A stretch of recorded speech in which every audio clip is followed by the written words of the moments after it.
భీమ్, ఏమైంది భీమ్? నువ్వెందుకు ఏడుస్తున్నావు? ఏమైంది భీమ్?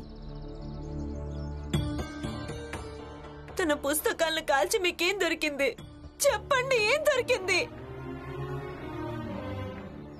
పుస్తకాలు కాల్చేస్తారా? ఈ విషయం అందరికీ చెప్పడం మంచిది. ఇప్పుడు నేనేం చెయ్యాలి?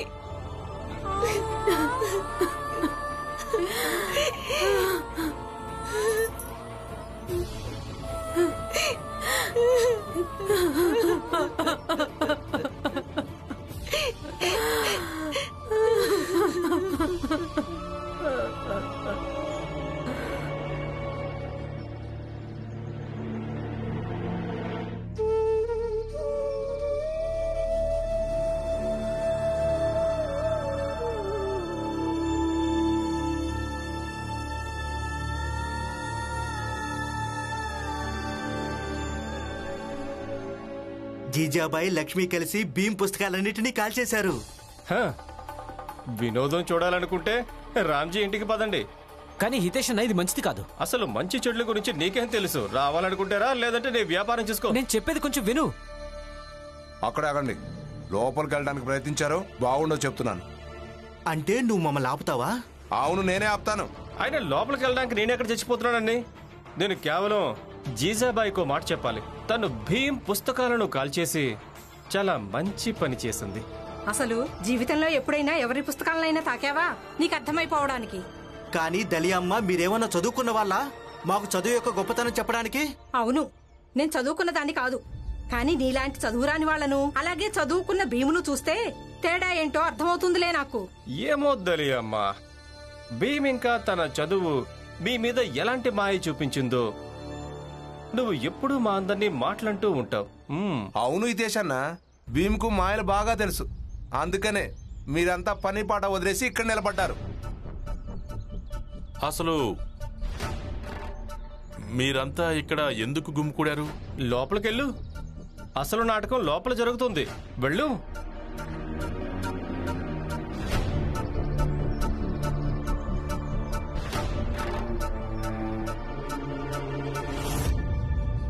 పిన్ని, ఇదంతా చేసి వీళ్ళిద్దరికి ఏం దొరికింది? తనకు తన పుస్తకాలంటే ఎంతో ప్రాణమో వాళ్ళకి తెలుసు కదా. రమా, ఏడవకు, అలాగే కోపం కూడా తెచ్చుకోకు. కోపాన్ని నియంత్రించుకోవటం అన్నింటికంటే చాలా ముఖ్యమైంది.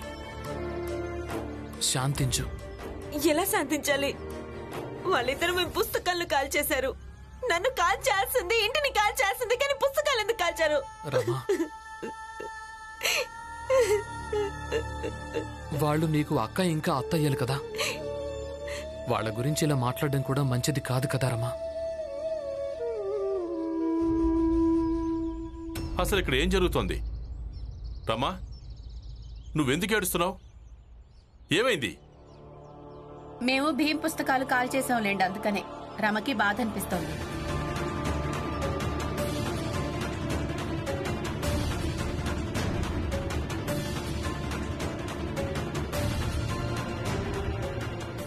భీమ్ పుస్తకాలు కాల్చేశారా? నీకెంత ధైర్యం ఉండాలి? మామయ్య, మామయ్య, ఈ ఇంట్లో పుస్తకాలు ఉన్నంత వరకు భీమ్రావు సంపాదించలేడు. అలాగే ఇంట్లో రోజు రోజు గొడవలవుతున్నాయి. మీరు కోరుకునేది ఇదేనా? లక్ష్మి, నాన్నతో మాట్లాడే పద్ధతి ఇదేనా? నువ్వు గౌరవ మర్యాదలన్నీ మర్చిపోయావు కదా. జిజాబాయ్, నువ్వు నీతో పాటు నీ కోడల్ని కూడా నాశనం చేస్తున్నావు.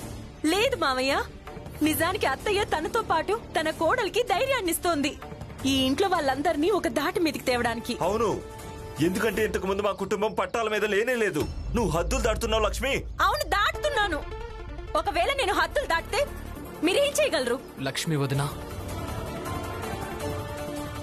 ఒకటి ఆనందన్నయ్య అలాగే నాన్నతో మాట్లాడే మీ పద్ధతి సరైంది కాదు. మీ భాష మీకు ఏమాత్రం సరిపోవటం లేదు వదిన. అది చాలక మీరు అలాగే ఈవిడ అమర్యాదగా ప్రవర్తించటం మన బంధాలకు నష్టాన్ని కలిగిస్తూ వస్తోంది. భీమ్రావ్, నీ మర్యాదల్ని నీ దగ్గరే ఉంచుకో.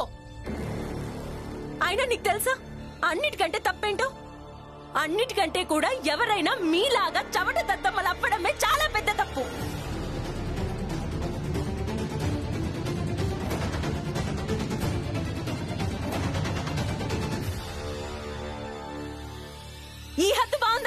లక్ష్మి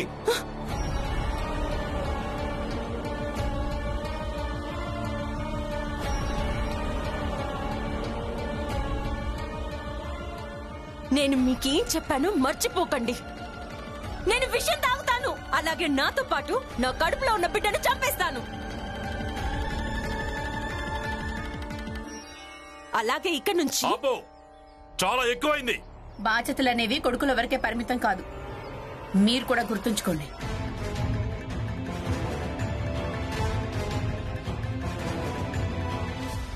జీజాబాయ్, నువ్వు ఈ ఇంటిని ఎలా తయారు చేసావో, నేను నీకు అన్నయ్యతో ఎందుకు పెళ్లి జరిపించానంటే నువ్వు ఈ ఇంటిని చూసుకుంటావని, పిల్లల్ని చూసుకుంటావని,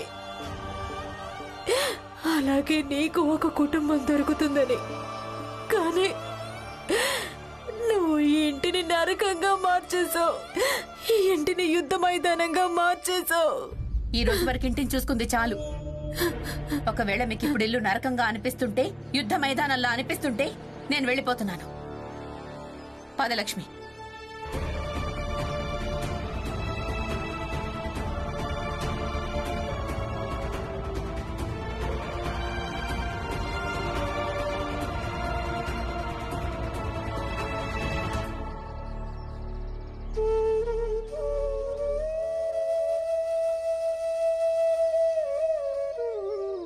చూడు బాబు, నేను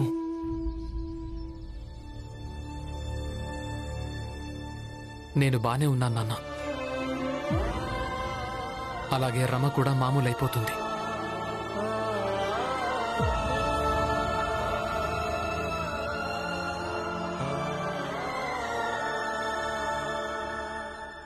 రమా, ఈ ప్రపంచంలో అందరూ దుఃఖంలోనే ఉన్నారు. కొందరి దగ్గర తమ దుఃఖానికి కారణం ఉంది, ఇంకొందరు దుఃఖానికి కారణాన్ని ఏర్పరచుకున్నారు. కానీ వాస్తవం ఏంటి అంటే అందరూ దుఃఖంలోనే ఉన్నారు. కేవలం ఇదే ప్రపంచంలో అన్ని చోట్ల కనిపిస్తూ ఉంటుంది.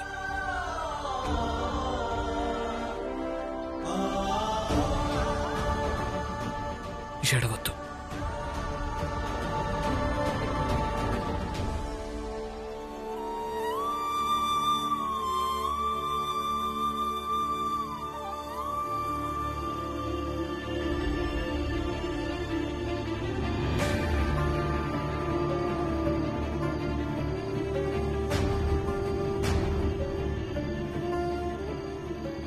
నేను విషయం తాగుతాను, అలాగే నాతో పాటు నా కడుపులో ఉన్న బిడ్డను చంపేస్తాను.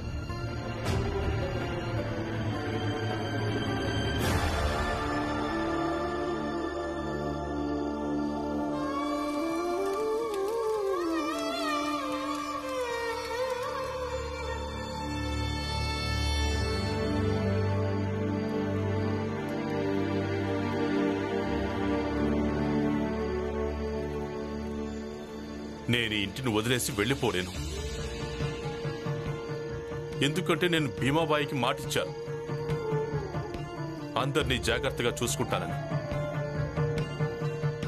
నేను రేపొద్దున్న జీజాబాయికి చేతులు జోడించి కాళ్ళు పట్టుకుని చెప్తాను, తను ఏం చేస్తుందో చాలా తప్పని, అలా చెయ్యొద్దు అని, ఈ ఇంటి సంతోషాల్ని వదిలేయమని. మీరా భ్రమలో మాత్రం ఉండకండి.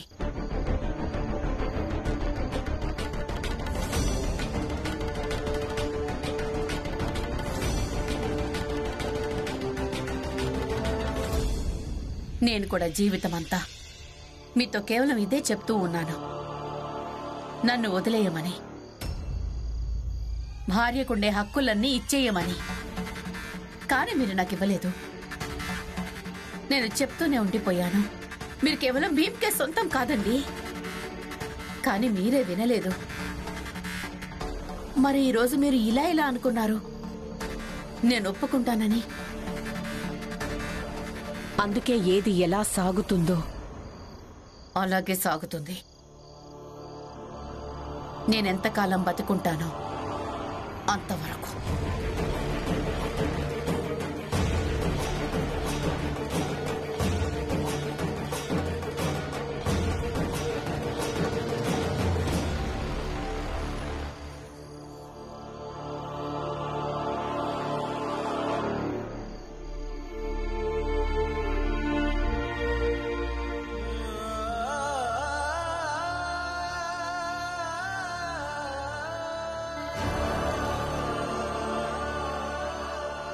ఇది ఇచ్చానంటే పుస్తకాలు ఇస్తారా?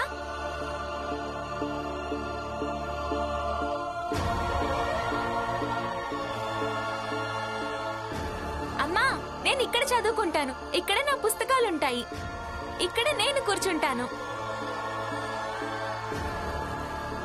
అసలు ఇది ఇంత మురిగ్గా ఎందుకయింది? ఎందుకంటే దీంతోనే ఈ చోటంతా శుభ్రం చేశాను. నువ్వే చెప్పక్క, నేనింత దుమ్మున్న చోట నా పుస్తకాల్ని ఎలా పెడతాను? నా చొక్కా అంటే ఉతికితే సరిపోతుంది, కానీ నా పుస్తకాలు మురికిగా అయిపోతేను. ఎక్కడెక్కడ పుస్తకాలు ఉంటాయో అలాగే జ్ఞానానికి సంబంధించిన చోట నీ జీవితాన్ని వెచ్చించు. నీ వస్తువులన్నిటికంటే ఎక్కువ పుస్తకాలకు ప్రాధాన్యతనివ్వాలి. పుస్తకాలు, ఈ పుస్తకాలన్నీ నీకోసమే. నువ్వెంత చదవాలనుకుంటున్నావో చదువుకో.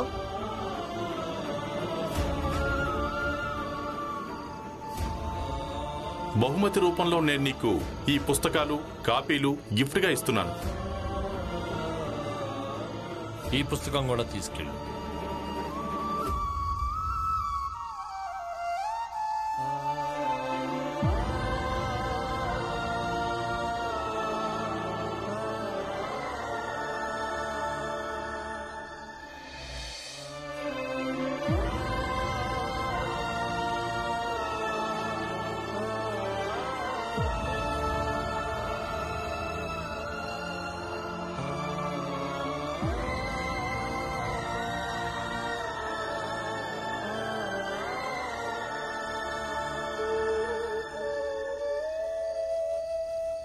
జీవితంలో చాలా చాలా పని చేయాలి. మన కోసం కాదు, ఇతరుల కోసం.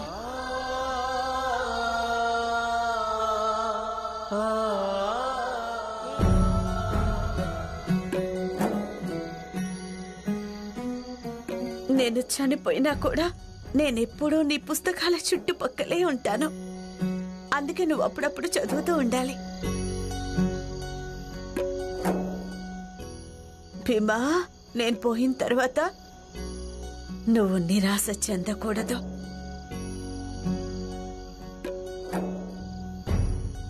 అమ్మా,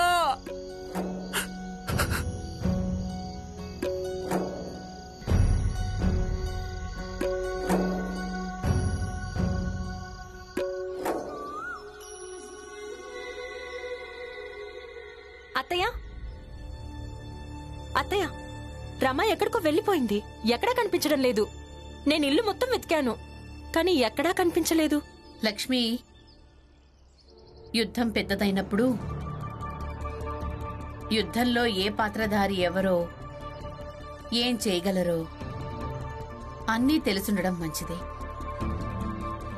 అలాగే ఈ రమ్మ ఉంది కదా, తను భీమ్ వదిలేసి ఎక్కడికి వెళ్ళదు. అందుకే నువ్వు కంగారు పడకు, తను వచ్చేస్తుంది. అక్క వచ్చేసింది, అక్క వచ్చేసింది. చూడు, వచ్చేసింది. చూద్దాం పద.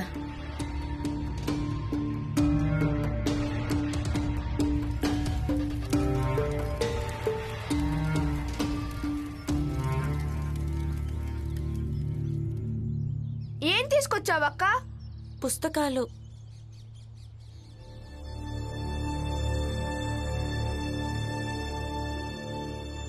ఏంటివన్నీ? పుస్తకాలు. అది నాకు కూడా కనిపిస్తోంది, కానీ ఇవి చూడండి, నాకు పేరు చదవడం వచ్చినప్పుడు అన్నింటికంటే ముందు నేను మీ పుస్తకాల పేర్లన్నింటినీ బట్టి పట్టాను. వాటి మధ్య మీ జీవితం గడుస్తుంటుంది. ఇక ఈ రోజు నేను ఆ పుస్తకాలన్నీ వెతికి తెచ్చాను.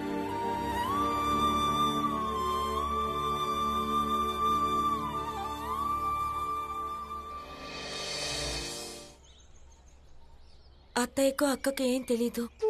మీరు భోజనం చేయకుండా నీళ్లు తాగకుండా బతకగలరు, కానీ మీ పుస్తకాలు లేకుండా బతకలేరు. నాకు తెలుసు, మీ జీవితంలో పుస్తకాలు చాలా ముఖ్యం. అసలు ఇంత డబ్బు నీకెక్కడి నుంచి వచ్చింది?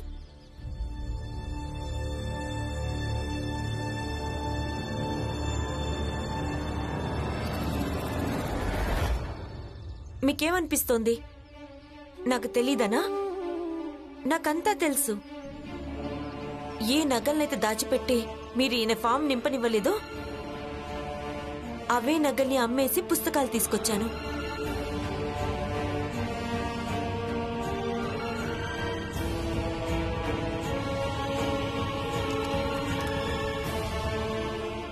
రమ్మా, నువ్వు అత్తయ్య మీద నిందలేస్తున్నావా? అది కూడా అందరి ముందర. అసలు ఎవరి గురించి మనకేమీ తెలీదో వాళ్ల మీద కూడా నిందలు వేయడం జరుగుతుంది. ఇక నా భార్య గురించి నాకు చాలా బాగా తెలుసు, గుర్తించగలను, అలాగే అర్థం చేసుకుంటాను కూడా. అలాగే నాకు పూర్తిగా నమ్మకం ఉంది. భీమ్ జీవితంలో సమస్యల్ని సృష్టించడం కోసం ఈమె ఏవైనా చేయగలదు. నేను పుస్తకాల్ని కాల్చేస్తే అపరాధినైపోయాను. మీకు తను బంగారం అమ్మేసి వచ్చింది. తను చేసిందొప్ప.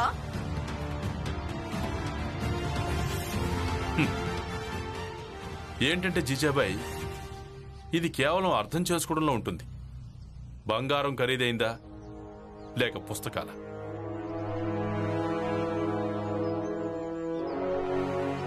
వెళ్ళు తల్లి, వెళ్ళి పుస్తకాలు జాగ్రత్తగా సర్దిపెట్టు. అలాగే మావయ్య.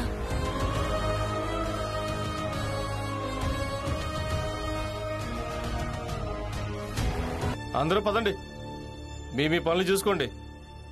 వీళ్ళ నాటకాలు సాగుతూనే ఉంటాయి.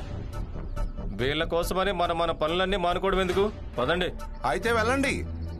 ఎవరైనా రమ్మన్నారా లేక ఎవరైనా మిమ్మల్ని ఆహ్వానించారా? లేదు కదా, ఇక వెళ్ళండి. వెళ్ళి మీ పనులు మీరు చూసుకోండి. అరే వెళ్తానులే, కనీసం నువ్వైనా నోరు మూసుకో. ఎప్పుడు పడితే అప్పుడు ఏ మొహం పెట్టుకుని వస్తారో ఏంటో. మీకు చాలా సంతోషంగా ఉందనుకుంటా ఇక్కడున్న వాళ్ళందరి ముందు కోడలు మాటలన్నీ వెళ్ళటం. లేదు, రమ అలా చేయకుండా ఉండాల్సింది. కానీ నాకేమనిపిస్తుందంటే నువ్వు కూడా అలా ఆలోచించకుండా ఉండాల్సింది. బావుంది మావయ్య. రమ ఎంత దురుసుగా ప్రవర్తించినా అత్తయ్య మాత్రం ఏమీ అనుకోకూడదా?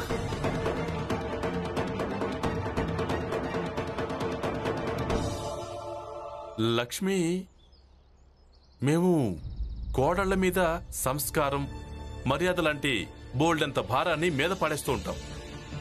మంజుల, తులసి కూడా ఎన్నోసార్లు ఏవేవో అంటుండేవాళ్ళు.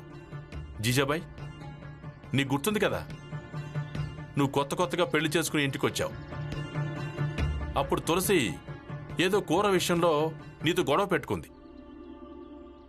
ఎందుకంటే ఆ కూర భీముకి ఇష్టం లేదని.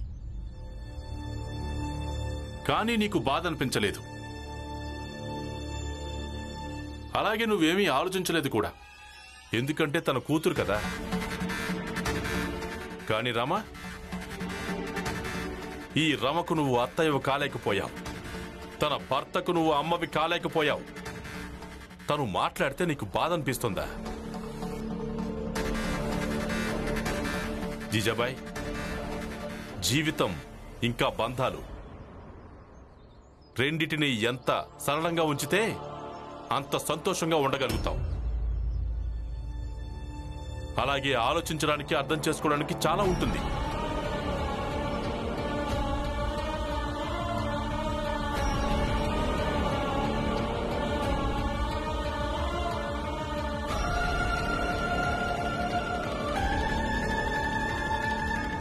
లక్ష్మి,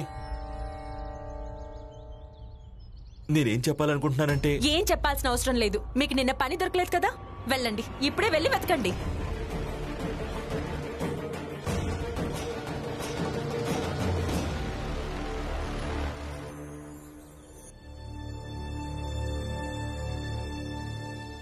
రమా, నువ్వు ఆ నగల్ని అమ్మకుండా ఉండాల్సింది. శంకర్, నువ్వు బయటికెళ్ళి ఆడుకో, వెళ్ళు.